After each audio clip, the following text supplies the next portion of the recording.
Hi and welcome back to part 4 of my 4-part series for the Shelby dress sew along that I'm currently doing. It's in collaboration with the rag shop, who have gifted me the fabric that I'm using. So today is my last video and I'm going to be covering hemming the dress, doing the buttonholes, and also I'm making fabric covered buttons. Okay, so I've decided to give these self-cover buttons a go for my Shelby dress, as I wasn't sure what buttons to use or what colour to pair with the fabric, and I thought that these would just give a really nice sort of fancy and clean finish. So these were sent to me by the rag shop as well, and they're just these little hemline self-cover buttons. They've got instructions on the back. You cut out from the back the template for the size button you're making. So for me it's 15mm. I've got this from the other pack I've been using. You then cut your fabric out to that size. I've just been using my mini rotary cutter. So next, these are the 2 parts of your button, and I can't actually believe how easy this is. The last time I made self-cover buttons, you had to sew around the edges, and it was really fiddly and hard work, but it probably helps that the fabric's quite, reasonably lightweight. So just tuck the edges over, and it's got these little metal teeth that just sort of grab onto the fabric as you're folding it over.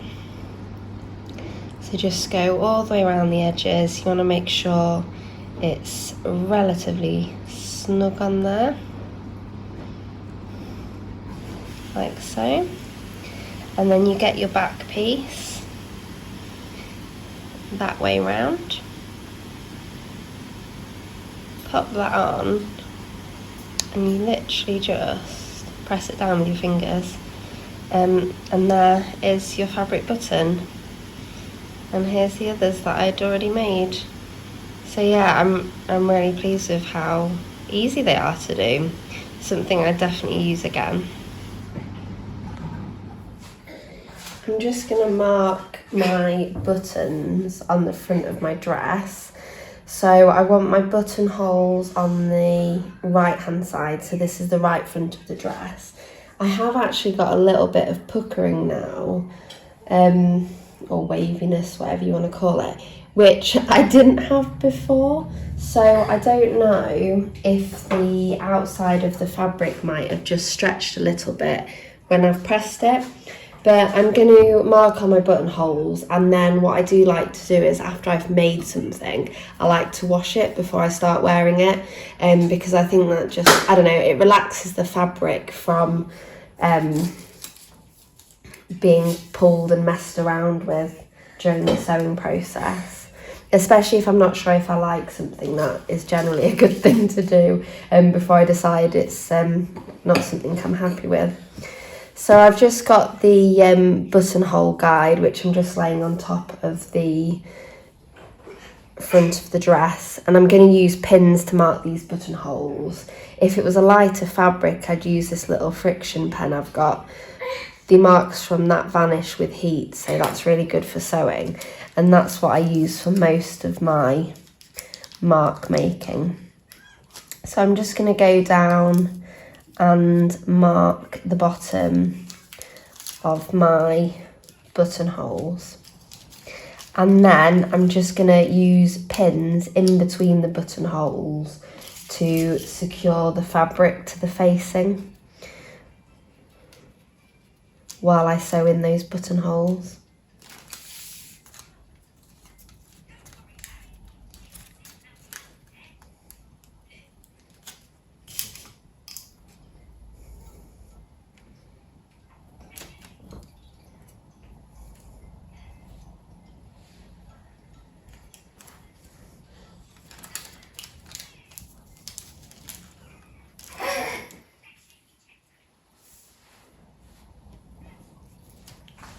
Okay, so I'm hopefully about to show you how I do my buttonholes. I'm just going to select my buttonhole option in here, I've got my buttonhole attachment. I think these look quite similar on a lot of machines. I know my brother looks very similar to this one. I'm just going to pop my button in there, and that will make sure I get the right size.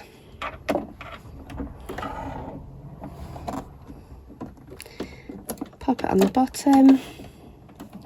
I've got a little lever on the back that I just need to pull down. And then let's do this. Hopefully I'm not about to ruin my dress. I'm sure I'm not. I mean, my buttonholes don't usually go wrong. But I know a lot of people get nervous of doing them. You don't need to. Just take it slow. I'm just going to line where I put my markings.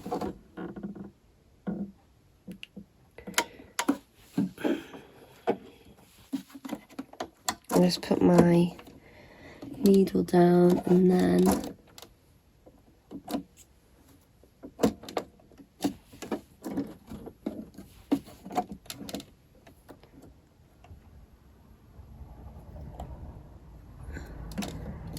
right. So we're about to go for button number 1. For me, a lot of this is just trusting that your machine can handle buttonholes.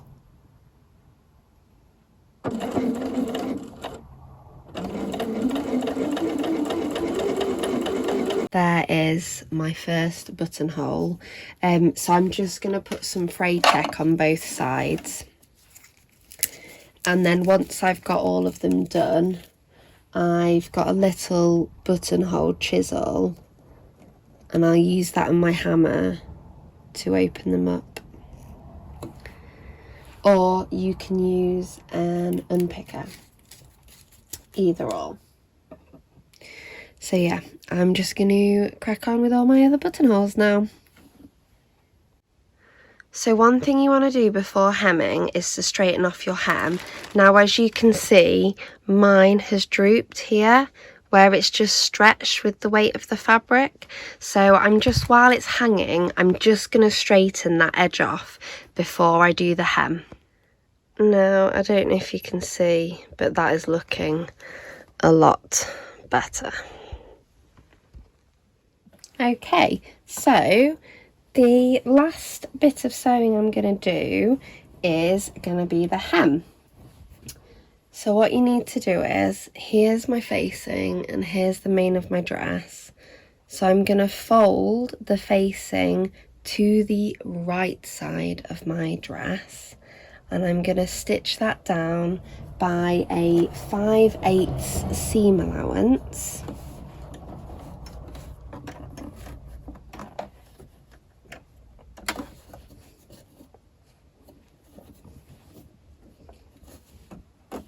Okay, and then I'm going to grab my scissors and cut off that edge. This will just help me to turn it round the right way.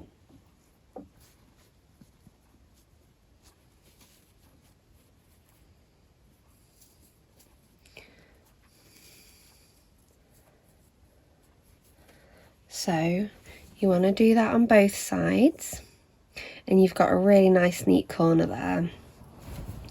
Right, so what you're going to do now is you're going to turn this up by 1/4 of an inch and press that all the way round, and then you're going to turn it the right side out, so it'll be like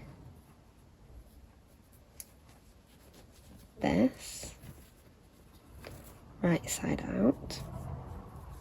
Okay, and then you're going to turn this part up another 3/8 of an inch, so that'll be a double fold, and you just want to hem all the way around. Okay, for doing for opening my buttonholes, I just have this little buttonhole chisel and the hammer, but you can use a seam ripper.